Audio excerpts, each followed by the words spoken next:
What's going on? My name's Najib, N-A-J-I to the B, coming straight to you from Melbourne CBD, and welcome to the one, the only Quasi-Chaotic street interviews where we figure out life's deepest mysteries, such as what's wrong with Netflix and chill? Master of one or jack of all trades and master of none? More importantly, how much wood would a woodchuck chuck if a woodchuck could chuck wood? Anyway, in this episode, we're going to ask Melburnians what they think of the one, the soulmate, the person just for them. Is there such a thing? How do you know when you found the one? And how do you navigate doubt in a relationship where you're not quite sure if the person you're with is the one? But whatever, we thought the best place to ask these questions is at a motherfucking rave. So I know what you're thinking, and the answer is, your guess is as good as mine. So let's fucking do it! Woo! Hi! Hello, hi. What's your name? I'm Gemma. Omar. I'm Darren. I'm Josh. Jasmine Spears. My name's Kang. I go by a DJ named DeCruz. DJ De Cruz. Ronan. Ronan. Or DJ Prenda. I'm Jules. My name's Marika. My name's Najib. It's very nice to meet you. Okay, it's really nice to meet you. Look, I've got a question for you. Okay. Do you believe there's the one person for everyone out there?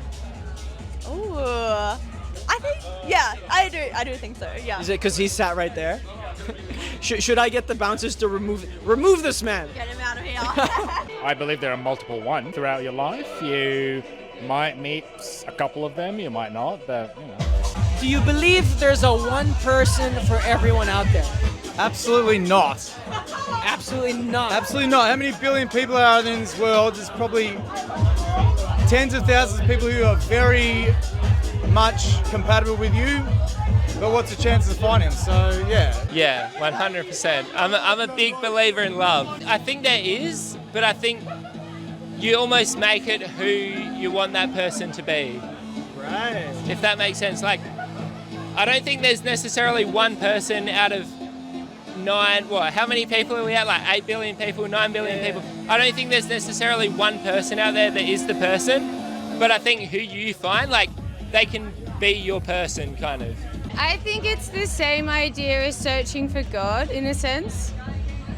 What? Yeah, because I feel like the further you dig into it, like the more complex it becomes. Oh. Right? Yeah. I see. Yeah, I think that there's certain people who are rarely destined to have a true the one, but it would be for different, like, substantial reasons. I think mostly we're here to find people that fulfill different aspects of our growth or, like, feed into that growth and evolution.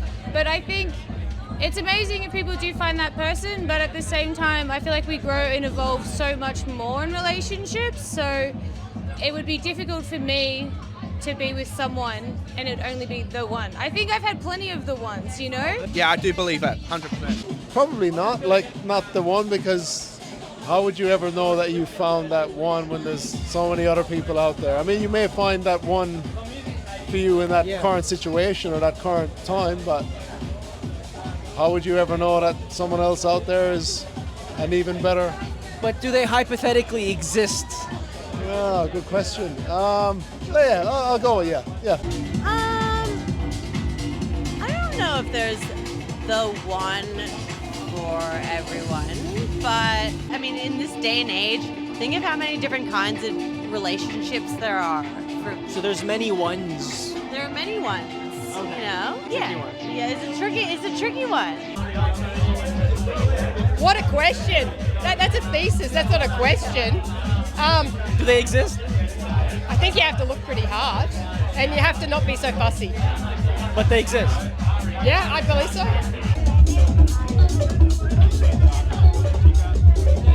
Do you think it's necessary to find that one person to live to your fullest potential?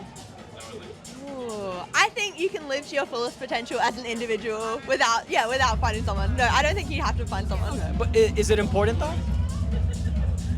Ooh, if you're looking for that, then it's important. But I don't think everyone needs to find that, yeah. Not at all. No.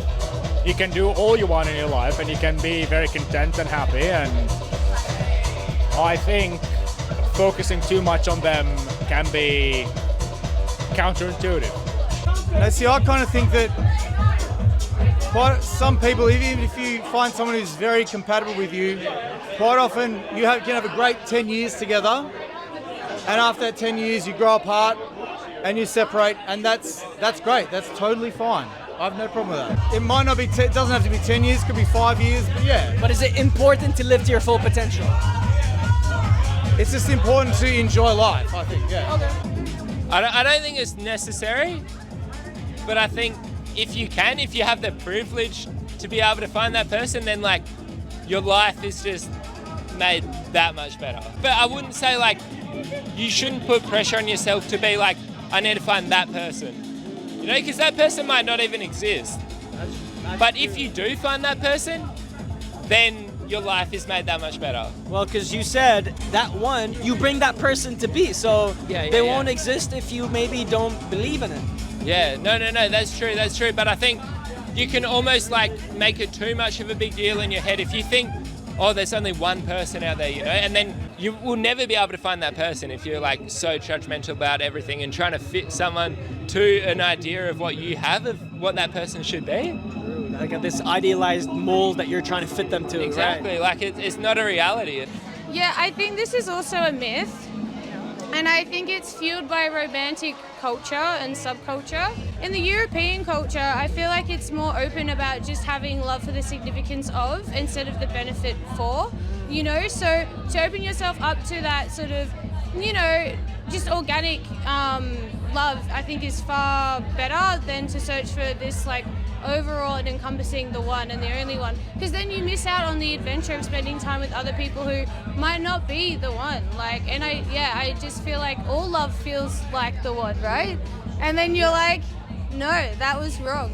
But they were for a time. You know what I mean? I think the real downfall of a culture is trying to look for a romantic partner instead of building a community that has the exact same entanglements but with a far superior mechanism to help and support each other, right? Because like you can search for the one, but at the end of the day you could also search and hope for an actual community. Like an Epicurean community. Yeah, and you would find plenty of people that would love you unconditionally for a really long time, and it wouldn't be complicated with a breakup, you know. And that's the issue around love, romance, and this idea of the one. I think mostly people get to a certain age and they realize they just want certain conditions met, and sure there might be love there, but I think it's just, you know, love in its purity when it's first felt, it's like a fucking hit of like heroin, right? And yeah, you have different feelings of love, but it shouldn't be a condition of like how long you were together or how long you weren't together. I don't think that's a privilege of love. I think that's like, you know, there's plenty of people who live in the same bedrooms and they've become friends. Sure, they love each other, but it's not at that like first hit level. And I think that's just us. I think we have to understand that like you have to change and adapt, and that's okay. Like stop living in this ideal of, well, if we break up, that's not the one. It's like because people get together, then they feel the pressure to stay. It's like because you failed if you leave, and it's like that's the worst thing, I think. Yes, 100%. Yeah, very important. Like it depends that we're in the right time in the right place. So if we get along just fine without any cheating, like I don't do drugs, but to be honest, I feel the music. Like I feel like connected. So wait, so do you do drugs with the music, or the music is a drug? Music is the drug, but I gotta feel it. But to be honest, I don't do drugs. Like I never in my whole life do drugs. No, I'm a clean person. Clean as they come. Clean as a whistle. You know what I mean? Yes, absolutely. Okay, so it's very important. Yeah, for that support and that connection and that partner to do all those things with. Yeah, absolutely. Fair enough. I don't think it's necessary to find the one to live the life full potential, but it's a nice thing to have. You know, you don't need it. It enhances things. Well, you don't really need anyone. You can have a good life just on your own.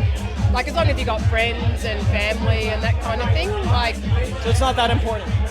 Yeah, I mean, if you're with the wrong person, that sucks, man. Like, that's true. Like you're better off on your own.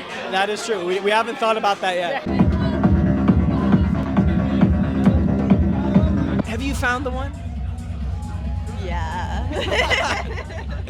Turn the camera. Show us. Chris, that's enough, Chris. I haven't, unfortunately. Okay, fair enough. I thought I have a few times, but you know, you realize they're not. So we're on the same boat, man. We're on the same boat, brother. Well, that's why we're here. On a Saturday night, so. Hey, are you single? No, I'm kidding. No, I've been married for about 10 years. Oh, okay. and I am divorced, and I've got 2 beautiful kids, and I wouldn't change it. It was a very positive experience for me. So Yeah, I think I have. You should go interview her later. Hey! I've found plenty of the ones. Oh yeah, I already got a girlfriend anyways, to be honest. And she's the one. Yeah, 100%. 100%. He's not single, Chris. I think I have, yeah. I've got a partner. We're engaged, so. Well, I've only just recently broken up with my partner.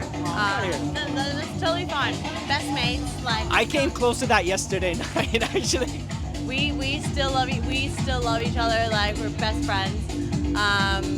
And so you know what? This is, if anything, it's just the journey of finding the one. You know? Oh, look, I've found many, but at some point when things don't work, it doesn't make sense just to be together. Yeah, so I mean, I'm open for applications. I've got criteria if anyone wants to know. Well, hey, send them through to my email. I'll forward them to Marika. They say with every failed relationship, you learn about yourself, you learn about how you respond to different personalities, conflict resolution, maturity, you know what you're looking for. So my question to you is, how many relationships do we have to have before we know what we're looking for in the one? Ooh. 3, 5, 10? I mean, that's so hard. I feel like it really depends. I feel like maybe it's an age thing more. Like, if you find yourself, that's more important than how many relationships you've had before.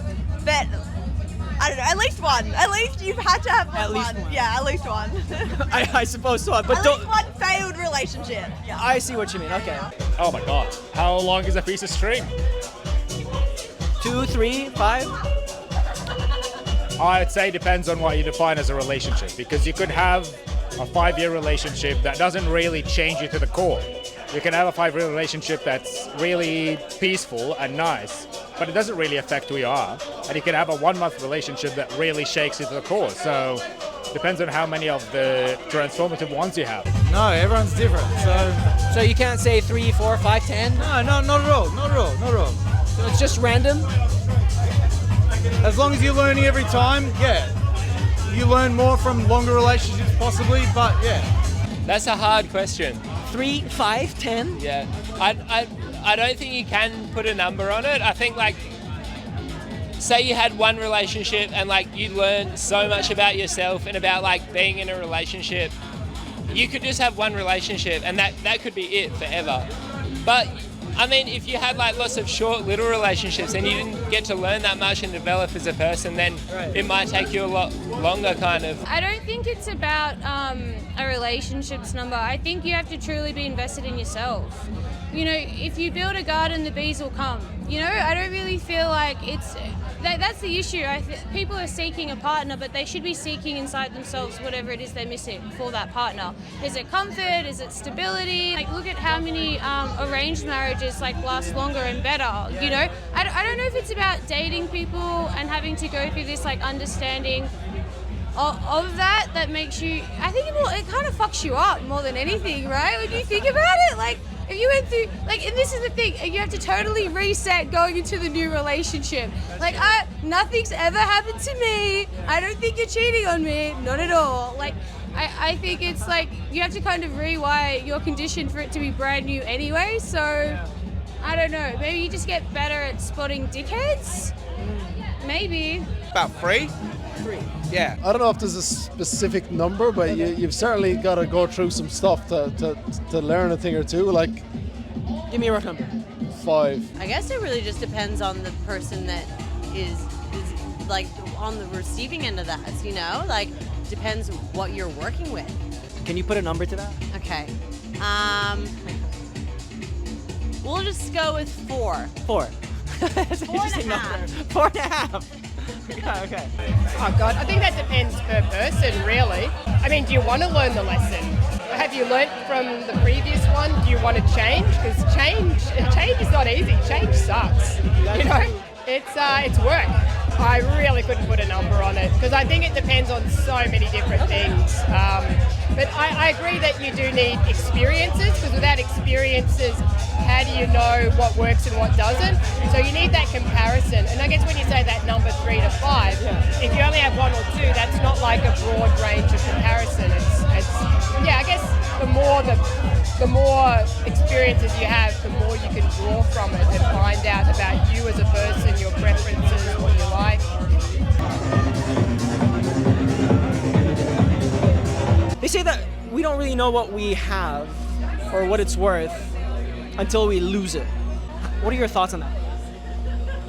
I think if you're aware that you can lose something, maybe it's the same as like if you have lost it as well, you know? If you're very aware of what you have and you're actively grateful for things, then you don't necessarily have to actually lose it.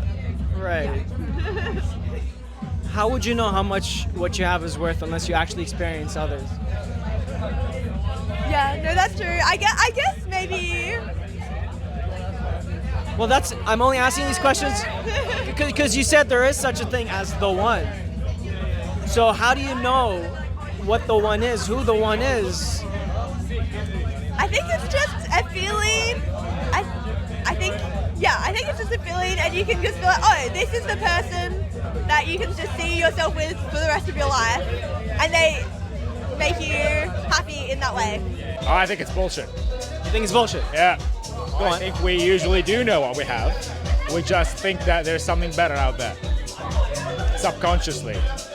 Right, but how would you know to validate that doubt unless you actually put yourself out there and reaffirm that this person that I'm with right now actually is good enough? How would you know otherwise unless you actually put yourself out there? You can't. It's not science. You can't just experiment and try and get markers to validate that this person is good enough. You've got to trust that you feel good. And if that feels good, it feels good. Good enough. Yeah. And maybe it's not good tomorrow, but that's fine. I think, and I'm going to opine here, but the problem is we try so hard to think that this person is going to make us feel the same way for life. Whereas if it feels good for now, that's all we need.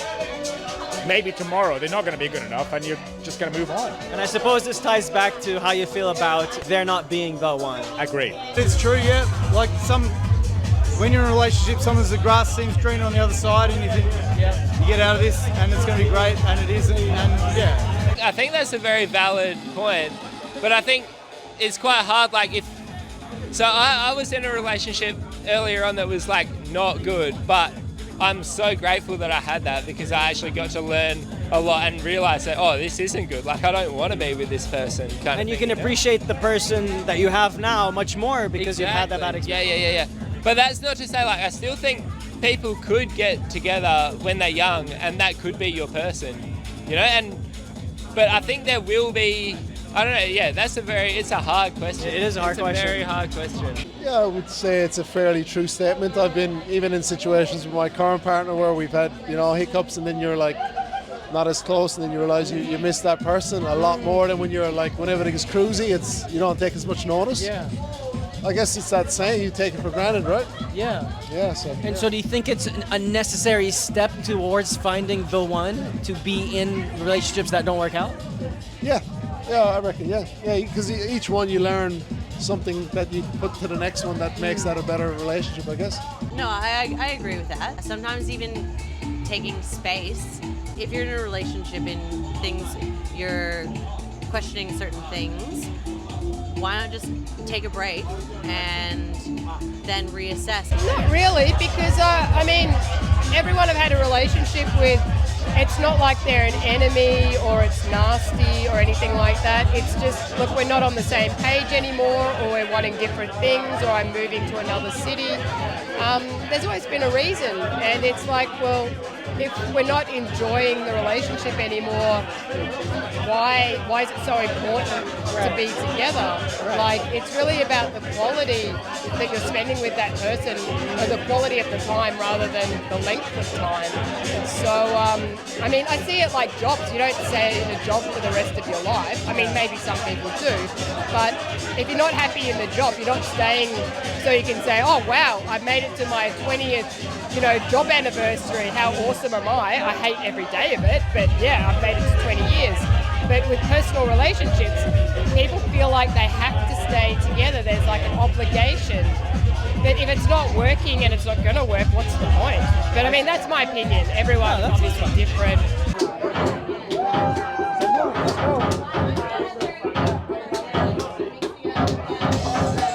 How many relationships have you been in? One serious relationship before this one. So Okay, two. Yeah. 2. What do you define as a relationship? Anything more than 3 months, and you're committed to each other.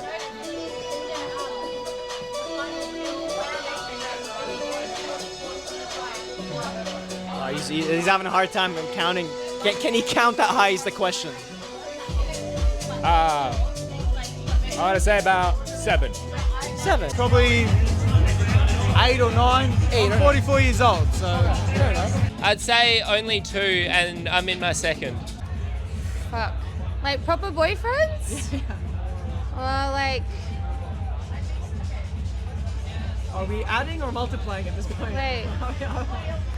6, maybe? Okay. Maybe 6. I don't know. What do you plan as a relationship? Like, I guess anything more than 3 months. that's a lot, actually. That's a lot of relationships. Oh shit! I won't tell you how many I've been in. To be honest, about 2, 3, like especially in my teenage years.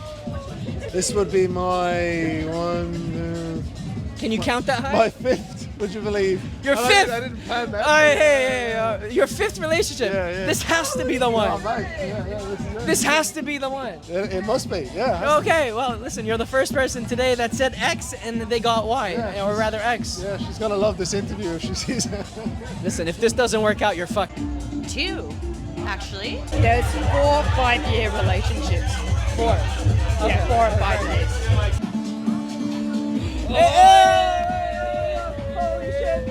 There's people out there that are in long-term relationships, and maybe they're happy relationships as well. But in the back of their mind, there's this doubt. There's a seed of curiosity that's sowing doubt. And they're not quite sure if who they're with is the one. What advice would you give them? I think if you don't know who you are as a person without that person, then you need to find that out without them, if that makes sense. So yeah, I think break up. Yeah. So what you're saying is break up and find out. Find out who you are, and maybe you will still love them, and maybe you won't, and that'll give you your answer.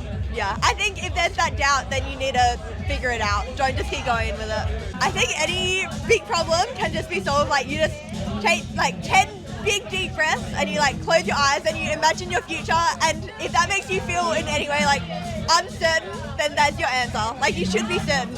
You should be certain. You should know. If you can like have a good think about it, you should know. Yeah. Consistently, like even after 4, 5, 6 years, you don't expect doubt to arise. I think after that time, you should even be more certain. You should be like, no, I'm definitely making the right choice. Yeah. Love that. Okay. Go on a trip together. On a trip. Yeah, travel together. You'll figure out whether you like this person or not. If you can tolerate them through the ups and downs of a travel, then they're the right person. But what if they travel with somebody else? Like, how would they know how much better they could have it? Talk to the person. Talk to them. Yeah, say that. If they're the right person, they'll understand. Because reality is, most people will think that at any point in the relationship. Just talk to the other person. And so if your partner told you, if they approached you and they told you I'm having doubts, Yeah. did I strike a chord? Yeah. Okay. Well, how would you react if your partner came up to you and said, you know, I'll just be like, all right, let's talk it through. What are you having doubts about? Do you need a break? Do you want to go and experiment? What do you want? Sometimes they go and experiment and come back, sometimes they don't, and that's fine. Because I would want someone to do the same for me. We don't own anyone just because we love them, so allowing people to go and experiment is the best way to make sure that they're in our lives because they choose to be in our lives. If you've only been in a couple of relationships and you feel like, I'd say the grass probably is greener, and you should. It's great to experience new things and experience new people, and yeah, change things up a bit. So you would suggest they actually act on it? yeah, the idea of getting together with your one true love in high school and living happily ever after, I think it's very limiting and very rare. So go ahead and enjoy yourself. I think you really need to like take a step back and look at your relationship and think, what does this person mean to me? And would I be able to have this without anyone else? And am I happy with the person that I'm with? How would you know the answers to these questions unless you actually, you know? As cringy as it sounds, like I feel like you kind of know. You just kind of know. I don't know, man. Well, maybe that's your dharma. Maybe that's what you're here to work through. That's your dharma. Maybe you should just give up and do other stuff. Like, honestly, I do. I give up on dating. I know heaps of people that are just like constantly dating. Like, I don't have the motivation. Like, I'll go to dates, I'll swim, and then I'll just like fuck right back off because I can't be bothered. Right. So I think some people are really committed to it. Actually, listen, I'll tell you the truth. A lot of women, because girls talk when they're single and dating, right? And I think it can kind of become toxic. So this chick wrote an article and she planned it. So every Thursday and Friday, she went on a date. She wrote a perfect list of the guy she wanted to be with. And after 4 years of being like that dedicated, she found the guy. Is he the one? I don't know. After that long, I'd be so fucking tired. I would have been burnt out. I would have been like, 4 years is too many. But I'm saying if you're dedicated, sure. But are you that dedicated? Like, you know, if you're not going to the gym and meditating and like doing other shit with your life, are you dedicated to finding a partner? Or is that the only thing you're dedicated to? I'd be curious to see if what she ended up finding actually lasted or how she feels about it now. Do you know? They've been together for like a long time. They got married and stuff. Yeah. Huh. It's very specific. So it only takes about 300 different trials and errors. There you go. That's what I'm saying. That's the answer. 300. You need a break from each other. You need a break. I know people like that. So I'm the youngest of three boys back home. So my middle brother, he's been with his partner since like they were 16, 17, and now he's like in his mid 40s. They're still together, but they're happy, kids, everything. But yeah, I guess if you're with that same person, you don't get to experience anything different. So you're never going to know anything different, I guess. So what advice would you give, let's say your brother, if he starts having doubts about whether she's actually the one? It's probably too late for him to start having doubts now, but yeah, I would tell him to stick where he is, to be honest, because they've got a pretty good thing going. 2 kids, pretty solid, so you're on the good enough team. Yeah. I mean, you get to a certain point in life where like there's no point in changing at that point, like, because what if you don't get anything near as good, then you're going backwards, right? So you wouldn't feel that doubt, and you would, I suppose, suppress that doubt with good enough? Your partner's watching, by the way. No. Just pick your words carefully. Well, but I don't feel my relationship is good enough. It's better than good enough. For now? Yeah, well, you say for now. I didn't say. Why not try taking a break? Me and my last partner did that, and it worked really well. We took a few months off, focused on ourselves, and if anything, we came back stronger. You know, we tried seeing other people, but realized that it wasn't the other people that we wanted. I talked to the partner about it. So firstly, whoever you're with, just explain that doubt. And then maybe negotiate with them like how you want to explore it or what you want to do about it. Because I think having that doubt and not sharing it or trying to figure out how to sorry, that's all right. How to investigate it, it's just going to grow and fester. So, I mean, I don't really have any advice as to do X, Y, Z. It comes down to the person, but don't ignore it. Just explore it in a way with the current partner, in a way that suits both people. This is Lana, by the way. Lana, do you remember Lana? She was from our last episode. Lana suggests to go for a rave. That's right. She suggested it, and now we're here. So you are here, and we're super freaking happy to have you with us. This is all rave community, a lot of amazing artists, DJs, producers, some unknown, some like came interstate. Yay! We are sharing the dance floor. It's the safest place where you can be, and I'm super grateful that you're with us. Thank you so much Najib. for having us. Thanks so much for having us. It's fantastic. I hope We're going to be here all night. Oh, look at us.